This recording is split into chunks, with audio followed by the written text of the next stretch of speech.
আসসালামু আলাইকুম। আশা করি দর্শক মণ্ডলী ভালো আছেন। আমি doctor Mohammad Mustafizur Rahman, AMZ hepatobiliary pancreatic centre থেকে আপনাদের সাথে কথা বলছি। আজকে আমি কিছু রোগীদের ক্ষেত্রে বা রোগী হ্যান্ডেলিং বা অপারেশনের ক্ষেত্রে বিশেষ সতর্কতা অবলম্বন করতে হয় তাদের বিষয় নিয়ে কথা বলবো। যদি কোনো রোগীর শরীরে এমন কোনো ভাইরাস, যেমন hepatitis B virus, hepatitis C virus অথবা এইডসের যে ভাইরাস যদি থাকে, তাহলে এই ধরনের ভাইরাসগুলো রক্ত বা রক্তের প্রোডাক্টের মাধ্যমে একজনের শরীর থেকে অন্যজনের শরীরে চলে যেতে পারে, যাওয়ার সম্ভাবনা থাকে।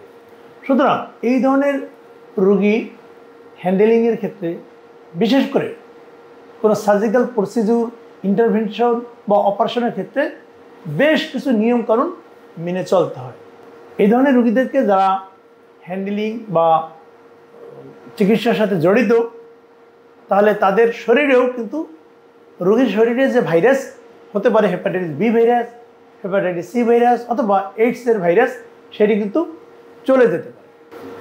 যাদের শরীরে এই ধরনের ভাইরাস আছে, এই ধরনের রোগী হ্যান্ডেলিংয়ের ক্ষেত্রে যে ধরনের স্ট্যান্ডার্ড প্রোটোকল ফলো করতে হয়, সেই প্রোটোকলটাকে বলা হয় ইউনিভার্সাল প্রিকশন। আমি গতানুগতিক আলোচনা না করে সরাসরি আজকে যে রোগীর অপারেশন করলাম তার বিষয়ে বললেই আপনাদের বুঝতে এবং মনে রাখতে সুবিধা হবে। আজকে যে রোগীর অপারেশন করছি উনি একজন ক্রনিক হেপাটাইটিসের পেশেন্ট, অর্থাৎ ক্রনিক হেপাটাইটিস হয়েছে হেপাটাইটিস বি ভাইরাস দিয়ে। কিছুদিন ধরে ওনার পেটের ডান দিকে ব্যথা ছিল, পরবর্তীতে আল্ট্রাসোনোগ্রাম করে শনাক্ত হলো যে ওনার পিত্তথলিতে পাথর আছে। 3 দিন আগে উনি আমার চেম্বারে দেখানোর পরে আজকে আমি ওনার সার্জারি করি, অর্থাৎ পিত্তথলির পাথর ল্যাপারোস্কোপির মাধ্যমে বের করে নিয়ে আসছি। যে সকল প্রোটোকল আমরা ফলো করেছি, এটাকেই বলা হয় স্ট্যান্ডার্ড ইউনিভার্সাল প্রিকশন। সেগুলো যদি আপনারা বুঝতে পারেন তাহলে এটাই হবে স্ট্যান্ডার্ড ইউনিভার্সাল প্রিকশন। তাহলে এবার আসুন আমরা এবার দেখব এই রোগীকে ট্রিটমেন্টের শুরু থেকে আমরা কোন পদ্ধতি ফলো করেছিলাম। আমার হাতে যে প্রেসক্রিপশনটি দেখেন যে খুব বড় করে লেখা আছে HBsAg পজিটিভ এবং স্টার মার্ক দেওয়া। এবং এই পেশেন্টকে যখন আমি আমার চেম্বারে দেখি তখন কিন্তু রোগীকে এক্সামিনেশন করার সময় আমার হাতে গ্লাভস পরে নিয়েছিলাম। তার মানে হচ্ছে যখন কারো শরীরে hepatitis B virus, C virus অথবা এইডস থাকবে, তখন তাদেরকে ফিজিক্যাল এক্সামিনেশন করার সময় অবশ্যই গ্লাভস পরে নিতে হবে। যেহেতু রোগীকে সার্জারিতে যেতে হবে, সুতরাং সার্জারির আগে অবশ্যই কিছু ইনভেস্টিগেশন করতে হবে। সুতরাং যেহেতু প্রেসক্রিপশনের গায়ে লেখা আছে HBsAg পজিটিভ, যখন উনি কোনো ইনভেস্টিগেশন সেন্টারে যাবেন পরীক্ষাগুলো করানোর জন্য, তখন তারা প্রথমেই কিন্তু দেখে নেবেন যে তার শরীরে HBsAg পজিটিভ হয়েছে। সুতরাং তার শরীর থেকে ব্লাড কালেক্ট করার সময় এবং অন্যান্য পরীক্ষা করার সময় যারা এই কাজগুলো করবেন তারা অতিরিক্ত সতর্কতা অবলম্বন করবেন। তারা গ্লাভস পরে নেবেন, প্রয়োজনে ওয়াটারপ্রুফ গাউন, অ্যাপ্রন বা শেল্ড এগুলো ব্যবহার করবেন। যখন উনি আমাদের AMZ হসপিটালে ভর্তি হন, তখন ভর্তির সময় আপনারা দেখেন ওনার ফাইল, অর্থাৎ যে ভর্তি ফাইল, সেই ফাইলের গায়ে বেশ বড় করে লেখা আছে HBsAg পজিটিভ।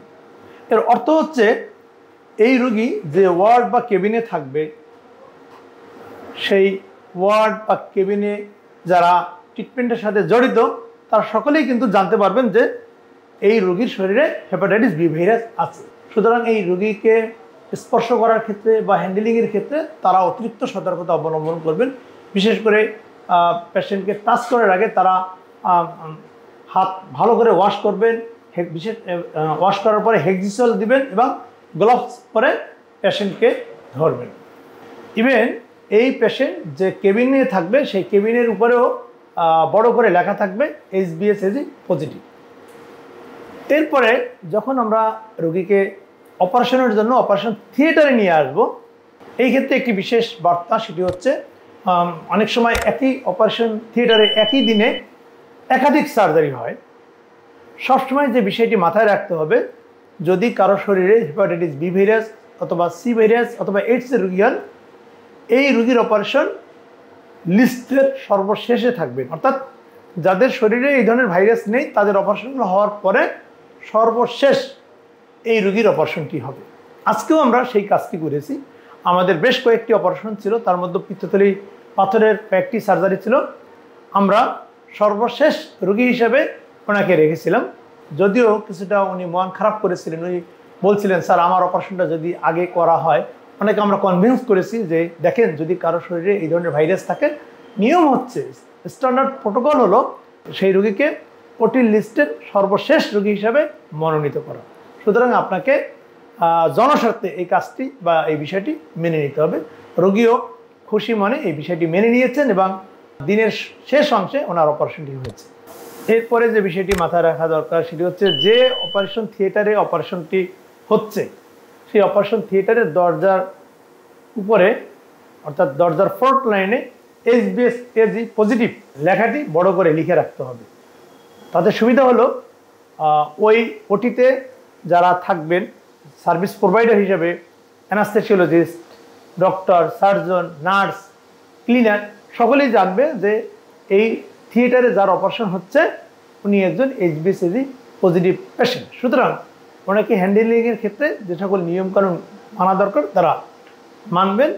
তাতে যে সুবিধাটা হবে, এই ট্রিটমেন্ট সংশ্লিষ্ট যারা আছেন তাদের শরীরে হেপাটাইটিস বা এই ধরনের সংক্রমিত রোগ প্রবেশ করার সম্ভাবনা কমে যাবে বা ঝুঁকি অনেকটা থাকবে না বললেই চলে।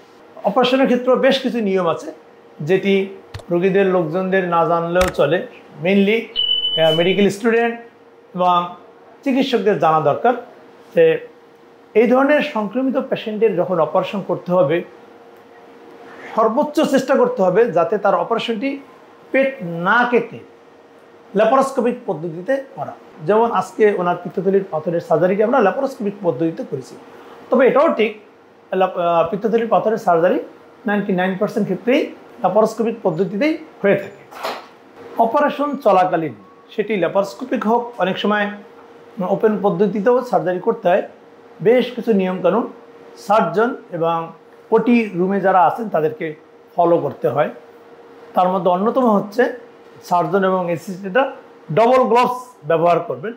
যদি আমার হাতটি দেখেন তাহলে দেখেন ওনার সার্জারির ক্ষেত্রে আমি ডবল গ্লাভস পরেছি। উপরে একটি গ্লাভস, আমার এর নিচে অর্থাৎ উপরের গ্লাভসের নিচে আরও একটি গ্লাভস।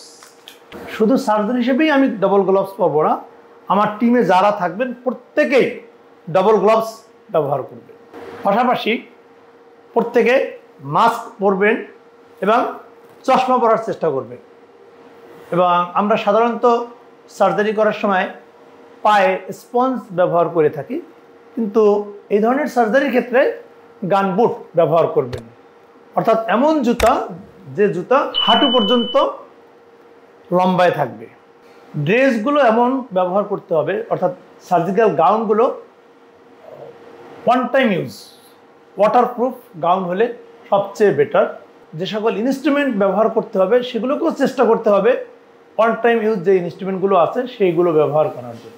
সার্জনদের জন্য আরও একটি বিষয় যে সর্বোচ্চ চেষ্টা করতে হবে সাব ইনস্ট্রুমেন্ট যতটা কম ইউজ করা যায়, তার পরিবর্তে বিভিন্ন যে এনার্জি ডিভাইস যেমন ডায়াথার্মি, লিগাশিওর, হারমোনিক স্কালপেল, এই ধরনের এনার্জি ডিভাইসগুলো বেশি ব্যবহার করতে হবে। এবং নিডেল এবং স্কালপেল বা ব্লেড একজন সার্জন বা অ্যাসিস্ট্যান্ট যখন নিজেদের ভিতরে পাস করবেন, একজন থেকে আরেকজনের হাতে দিবেন, সেটি সরাসরি হাতে দেওয়া যাবে না, একটি কিডনি ট্রেনের মাধ্যমে দিতে হবে। অর্থাৎ আমার অ্যাসিস্ট্যান্ট যখন আমাকে কোনো একটি ব্লেড বা নিডেল বা সাব ইনস্ট্রুমেন্ট আমাকে দিবেন, সরাসরি তিনি তার হাত থেকে আমাকে না দিয়ে একটি কিডনি ট্রেনের ভিতরে রেখে কিডনি ট্রেটি আমার হাতে দিবেন। তাতে যে সুবিধাটা হবে, আমি যদি সরাসরি সাব ইনস্ট্রুমেন্টটি আমার অ্যাসিস্ট্যান্টের কাছ থেকে নেই, তখন আমার অজান্তেই আমার হাতে খোসা লাগতে পারে এবং সেই খোসার মাধ্যমে সংক্রমিত যে রোগী তার ব্লাড বা ব্লাড প্রোডাক্ট আমার শরীরে চলে আসতে পারে, আর সেই ব্লাডের সাথে ভাইরাসটিও অটোমেটিক্যালি আমার শরীরে প্রবেশ করতে পারে। এজন্যই সর্বোচ্চ চেষ্টা করতে হবে সাব ইনস্ট্রুমেন্টের ব্যবহার কম করা, যদি ব্যবহার করতে হয় অবশ্যই কিডনি ট্রেনের মাধ্যমে ব্যবহার করতে হবে। সরাসরি একজনের কাছ থেকে আরেকজনে নেওয়া যাবে না। এখানে আরও একটি বিষয় খুবই গুরুত্বপূর্ণ যে অপারেশন সংশ্লিষ্ট যে সকল ড্রেস ব্যবহার করা হয়, গাউন, পেশেন্টের গাউন এবং যে ইনস্ট্রুমেন্ট, সেগুলোকে আলাদা একটি রেড বাস্কেটে রাখতে হবে। রেড বাস্কেট না হলেও বাস্কেটে রেখে তার উপরে একটি লাল ক্রস চিহ্ন দিয়ে রাখতে হবে। সেটি দিয়ে বোঝা যাবে যে এই বাস্কেটে যে ইনস্ট্রুমেন্ট বা গাউন, ড্রেস আছে সেগুলো কোনো একজন সংক্রমিত রোগীর শরীরে ব্যবহার করা হয়েছে এবং সেইগুলো অর্থাৎ ওয়াস্ট প্রোডাক্টগুলো ডিসপোজের জন্য ভিন্ন ধরনের একটা পদ্ধতি ইউজ করা হয় এই ধরনের সংক্রমিত রোগীর ক্ষেত্রে। এবার আসি, যখন অপারেশন শেষ তখন যে বিষয়টি ফলো করতে হয়। আপনারা জানেন যে কোনো রোগীর অপারেশন পরেই সার্জন একটি অপারেশন নোট লেখেন, অর্থাৎ উনি অপারেশনের সময় কী কী ফাইন্ডিংস পেয়েছেন সেটি একটি খাতায় বা পেজে লিপিবদ্ধ করতে হয়, যেটি তার ভবিষ্যতে ডকুমেন্ট হিসেবে কাজ করে। এবং সেই ডকুমেন্টের শুরুতে সর্বপ্রথমে যেটি লেখা থাকবে সেটি হচ্ছে HbS/Ac পজিটিভ এবং তার কি ফাইন্ডিংস পেয়েছি, কোন পদ্ধতিতে সার্জারিটা করলাম, আমার সাথে কারা কারা অ্যাসিস্ট্যান্ট ছিল। যে বিষয়টি গুরুত্বপূর্ণ যে তার ডকুমেন্টের সর্বপ্রথমে যেটি লেখা থাকবে HbS অর্থাৎ hepatitis B virus positive. Surgery করার পরে সাধারণত যে অর্গান বা অর্গান বিশেষ আমরা বের করে নিয়ে আসি তখন কিন্তু সেটি কোনো একটি হিস্টোপ্যাথোলজির জন্য বা বায়োপসির জন্য পাঠানো হয়। সেক্ষেত্রে একটি বিষয় মাথায় রাখতে হবে যে কৌটা বা জারে স্পেসিমেনটি দেওয়া হবে সেই জারের উপরে বড় করে লেখা থাকতে হবে HbS/Ac পজিটিভ। যেমন ওনার যে পিত্তথলির আমি সার্জারিটি করেছি, এই কৌটার মাধ্যমে আমি এখন হিস্টোপ্যাথোলজিস্টের কাছে পাঠাবো। দেখেন এই জারের উপরে সর্বপ্রথমই লেখা আছে HbS/Ac পজিটিভ। তাতে সুবিধাটা হলো যিনি হিস্টোপ্যাথোলজিস্ট স্পেসিমেনটি নিয়ে কাজ করবেন তার মাথায় কিন্তু আগে থেকেই থাকলো যে এই রোগীর HbS/Ac পজিটিভ। সুতরাং এই স্পেসিমেন হ্যান্ডেলিং করার সময় অবশ্যই উনি প্রয়োজনে ডবল গ্লোভস পরবেন, এবাদেও আরও যে সকল অতিরিক্ত সতর্কতা অবলম্বন করা দরকার সেগুলো উনি ফলো করবেন। সর্বশেষে যে বিষয়টি দিয়ে আজকের ভিডিওটি শেষ করতে চাই, যাদের শরীরে এই ধরনের সংক্রমিত রোগ অর্থাৎ hepatitis B virus, C virus অথবা এইডস থাকে, তাদের সার্জারি করার ক্ষেত্রে তেমন কোনো সমস্যা নেই, তবে কিছু নিয়মকানুন মেনে চলতে হয়, যেটাকে বলা হয় ইউনিভার্সাল প্রিকশন। ট্রিটমেন্টের প্রতিটি ক্ষেত্রেই এই প্রোটোকলটা ফলো করতে হয়। সবসময় গ্লোভস পরে রোগীকে হ্যান্ডেল করতে হবে, সেটি চেম্বারে হলেও গ্লোভস পরতে হবে, সার্জারির ক্ষেত্রে ডবল গ্লোভস পরতে হবে এবং প্রত্যেকটা ডকুমেন্টেশনের উপরে HbS/Ac পজিটিভ কথাটা লেখা থাকবে, যাতে এই ট্রিটমেন্ট সংশ্লিষ্ট যারা থাকবেন সবাই জানতে পারবেন যে এই রোগীর শরীরে HbS/Ac পজিটিভ আছে। সুতরাং এই ট্রিটমেন্ট সংশ্লিষ্ট যারাই থাকবেন তারা এই HbS/Ac পজিটিভ দেখে অতিরিক্ত সতর্কতা অবলম্বন করতে পারবেন, ফলে তাদের শরীরে হেপাটাইটিস বা এই ধরনের ভাইরাসগুলো যাওয়ার সম্ভাবনা অনেকটা কমে যাবে। অর্থ হচ্ছে যদি কারো শরীরে এই ধরনের hepatitis B virus, C virus বা এইডস থাকে, তাদের সার্জারি করার ক্ষেত্রে তেমন কোনো সমস্যা নেই, কিন্তু নিয়মগুলো একেবারে পুঙ্খানুপুঙ্খানুভাবে ফলো করতে হবে। যদি ফলো করা হয় রোগী যেমন ভালো থাকবে, পাশাপাশি ট্রিটমেন্ট সংশ্লিষ্ট যারা আছেন প্রত্যেকেই ভালো থাকবে অর্থাৎ তাদের শরীরে এই ভাইরাস যাওয়ার সম্ভাবনা অনেকটাই কম থাকবে। ভালো থাকুন, আল্লাহ হাফেজ।